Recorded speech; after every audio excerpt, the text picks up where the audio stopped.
Assalamualaikum everyone, welcome back to my YouTube channel.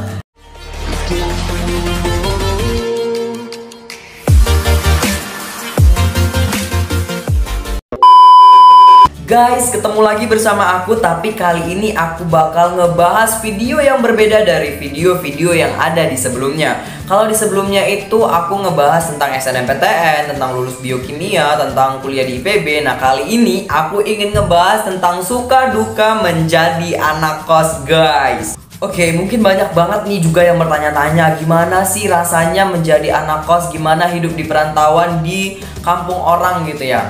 Oke, mungkin aku di sini bakal cerita semuanya. Jadi kalau kalian penasaran, kalian tetap berada di channel ini. Jangan di skip nontonnya. Jangan lupa like, comment, and subscribe, guys. Ini tombol subscribe-nya. Jangan lupa di share dan dibagikan ke teman-teman kalian semuanya gitu ya. Mungkin aku ingin ngebahas sedikit nih tentang kehidupan yang ada di Bogor ya. Jadi tepatnya tanggal 26 Desember tahun lalu aku dinobatkan. Asik, dinobatkan nggak tuh? Dinobatkan sebagai anak kos, sebagai anak Bogor gitu ya. Tanggal 26 Desember kemarin aku terbang dari Medan tibanya ke Bogor.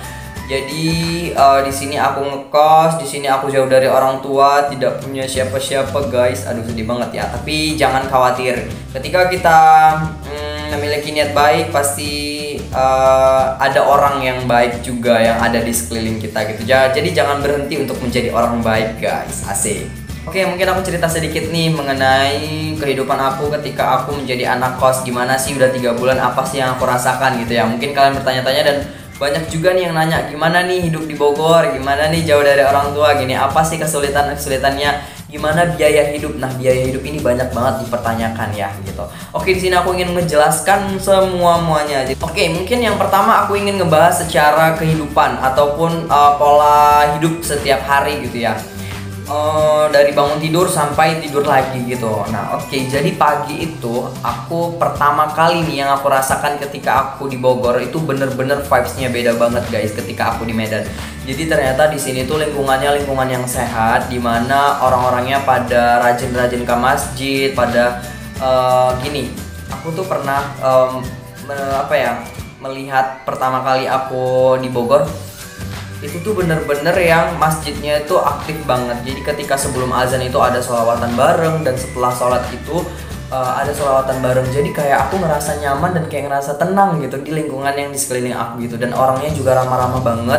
Kalian tahu dong, anak Sunda ya. Sunda itu terkenal ramahnya gitu. Dimana aku nih notabene dari Medan yang punya ciri khas suaranya itu selalu nada tinggi gitu. Jadi aku merasakan hal yang beda dari segi itu gitu. Kemudian dari segi pola hidup setiap hari ya, dari bangun tidur sampai tidur lagi itu aku pagi ngelakukan aktivitas mungkin beda banget, guys, ketika aku di Medan. Karena di Medan dulu tuh kalau pagi ya, kalau mau sarapan kita udah tinggal sarapan ya, orang tua udah memfasilitasi. Kalau mau pakai baju tinggal make gitu lah ya. Jadi kalau aku di Bogor tuh mau makan pagi, mau sarapan aku harus cari sendiri, aku harus masak kayak gitu. Kebetulan di kos aku itu udah difasilitasi semua untuk kebutuhan masak gitu. Jadi kadang aku kalau sempet aku masak, tapi kadang kalau enggak aku beli. Jadi di sini aku juga punya warteg andalan aku ya, yang nggak pernah aku temui di Medan sama sekali. Warteg yang memiliki harga yang terjangkau dan keren banget sih, pokoknya kenyang kayak gitu ya. Oke, mungkin dari segi makan pagi aku ya harus cari sendiri, harus masak sendiri gitu ya. Kemudian mandi, nyuci dan lain sebagainya itu semua aku lakukan sendiri. Jadi beda banget ya, guys. Jadi sebenarnya kos ini juga mengajarkan aku untuk lebih dewasa, mengajarkan aku gimana caranya mengatur finansial, gimana caranya menjadi, ternyata aku berpikir gini, oh ternyata seperti ini yang dirasakan orang tua ketika ngurus anaknya, ketika membagi waktunya, ketika membagi ataupun mengatur finansialnya seperti ini. Jadi di sini aku bisa belajar banyak banget ketika aku jadi anak kos. Oke, mungkin itu dari segi pola hidup setiap hari ya. Begitulah, guys, semua apa-apa yang aku lakukan sendiri gitu. Kayak ada lagunya, apa-apa aku lakukan sendiri, asik. Oke, mungkin dari segi kebutuhan hidup. Jadi biaya hidup di Bogor itu sebenarnya standar ya, sama aja kayak kehidupan aku di Medan. harganya itu tapi lebih murah, lebih kalau bisa dibilang lebih miring dikit tuh daripada di Medan. Jadi bahan-bahan pokok seperti beras, gula, minyak dan lain sebagainya itu emang agak sedikit berbeda dari Medan, lebih murah di Bogor gitu. Jadi sebenarnya untuk biaya hidup di Bogor sendiri itu tidak terlalu mahal. Jadi buat kalian yang bertanya-tanya nih gimana sih kehidupan di Bogor, misalnya ada yang mau kuliah di IPB nih, otomatis tinggal di Bogor dong gitu. Gimana nih Kak caranya untuk kita aku pernah tuh ditanya gini, Kak gimana sih cara mengatur uang, gimana cara mengatur uang kakak biar supaya cukup 1 bulan kayak gitu. Nah itu sekarang tergantung dari diri kita sendiri gitu ya. Jadi kalau kalian di Bogor itu mau hemat, kalian bakal mendapatkan harga yang lebih hemat gitu. Tapi ketika kalian mau hidup yang lebih bermewah-mewah, yaitu kalian bakal dapat harga yang lebih mewah gitu. Sekarang tergantung kitanya gitu, mau pilih yang mana gitu. Sebenarnya sama aja, nggak ada bedanya.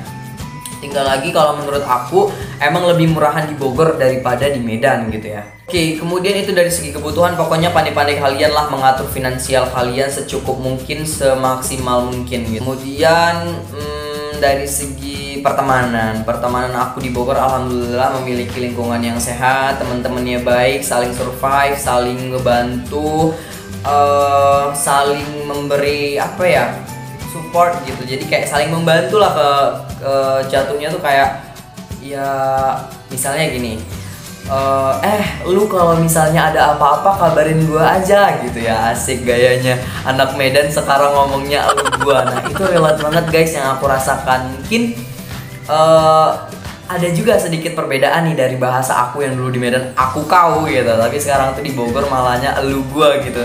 Tapi jujur emang anak Bogor itu paling bukan nggak suka sih, paling agak aneh mereka mendengarkan kata aku dan kamu kepada lawan jenis tuh terutama. Jadi aku terbiasa ngomong elu gua jadinya gitu. Jadi karena pernah dapat pengalaman, jangan ngomong aku kamu, karena aku kamu di Bogor itu tuh hal yang memiliki hubungan yang spesial gitu. Jadi akhirnya aku ya udah memutuskan emang harus menyesuaikan ya elu gua. Jadi misalnya Lava, lu tuh kalau misalnya lagi ada apa-apa, lagi kesusahan apa, lu jangan sungkan untuk cerita ke gua kayak gitu. Nah itu hal yang aku rasakan nih guys ketika aku di Bogor. Teman-temannya baik-baik banget kayak gitu, memiliki lingkungan yang sehat dan lebih ambis sih kalau kata aku ya gitu. Jadi pokoknya enak banget kehidupan di sini. Ya tergantung kitanya gimana cara kita membawa badan, gimana caranya kita bisa memberikan hal-hal yang positif kepada lingkungan kita. Oke, mungkin selanjutnya aku ingin ngebahas terkait Lava, gimana sih kamu jauh dari orang tua, sedih atau enggak? Nah, dibilang sedih ya pasti sedih banget ya, dimana aku di sini sendirian, tidak memiliki keluarga. Kalau bisa dibilang tuh keluarga aku nggak ada yang dari Jabodetabek. Otomatis aku ngerasa sendirian dong gitu ya. Jadi ada halnya aku ngerasa sedih dan ada halnya aku ngerasa seneng. Mungkin aku ngebahas dari hal yang sedihnya dulu. Kalau dari hal yang sedihnya ya aku jauh dari orang tua. Aku biasanya itu sering cerita ke orang tua, ke ibu kayak gitu yang lebih dekat. Jadi selalu apa-apa cerita. Tapi ketika aku di Bogor hanya sebatas video call, hanya sebatas teleponan kayak gitu ya. Tapi ya namanya ini udah pilihan hidup, udah jalan hidupnya seperti ini ya harus dijalani gitu.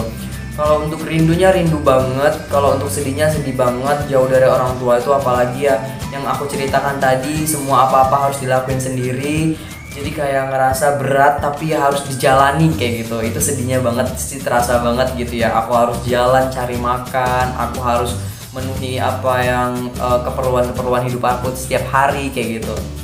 It's okay, nggak masalah karena ini udah pilihan hidup aku ya harus aku jalani gitu ya. Kalau untuk bahagianya atau senangnya itu ya aku di sini lebih dewasa, aku di sini lebih mengerti tentang kehidupan yang sebenarnya gitu. Jadi sebenarnya di kos ini nih, aku jadi anak kos ini banyak banget yang aku dapat pelajarannya, mulai dari lebih dewasa, lebih mandiri, lebih bisa menghargai waktu, lebih bisa menghargai orang tua gitu. Dan lebih kayak istilahnya kalau dibilang aku di sini tuh lebih sayang banget sama keluarga aku yang ada di Medan. Jadi kayak ada rasa rindu dan rasa sayang tuh lebih dalam lagi guys ketika aku di Bogor ini gitu. Jadi banyak hal-hal yang positif sebenarnya yang aku dapat di Bogor ini gitu. Oke guys, mungkin itu sih cerita sedikit ya mengenai suka duka jadi anak kos, rindunya jauh dari orang tua, kemudian semua dilakuin sendiri, memiliki pertemanan yang alhamdulillah baik, memiliki lingkungan yang sehat, tentang kehidupan yang aku sejauh ini belum merasakan yang gimana-gimana. Tapi alhamdulillah sejauh ini udah 3 bulan aku di Bogor, aku ngerasa aman dan ngerasa nyaman. Jadi buat kalian yang mau jadi anak kos, jangan takut dan jangan ngerasa kayak aduh aku nggak bisa nih. Aku juga dulu pernah berpikir kayak gitu, tapi ternyata selagi kita bisa memberikan hal yang positif dengan lingkungan kita, pasti kita bakal diberikan hal yang positif lagi. Oke guys, mungkin itu ya yang bisa aku sampaikan di video kali ini terkait suka duka jadi anak kos. Jangan sedih-sedih, pokoknya harus tetap kiowo. Pokoknya itu sedikit cerita dari aku. Semangat terus buat kalian yang mau jadi anak kos, apalagi yang lulus SNMPTN nantinya ya, tahun 2022 pasti kalian jadi anak kos yang kalian milih kuliahnya di luar pulau, di luar domisili kalian. Pokoknya tetap semangat, jangan pikirin hal apapun, lakuin aja, jangan lupa berdoa dan jangan lupa tetap bertawakal kepada Allah. Mungkin itu yang bisa aku sampaikan, lebih dan kurangnya aku mohon maaf. Terima kasih buat kalian yang sudah nonton. Komen dulu dong di bawah selanjutnya kita buat video apa lagi. Terima kasih buat yang sudah nonton. Wassalamualaikum warahmatullahi wabarakatuh. Bye bye.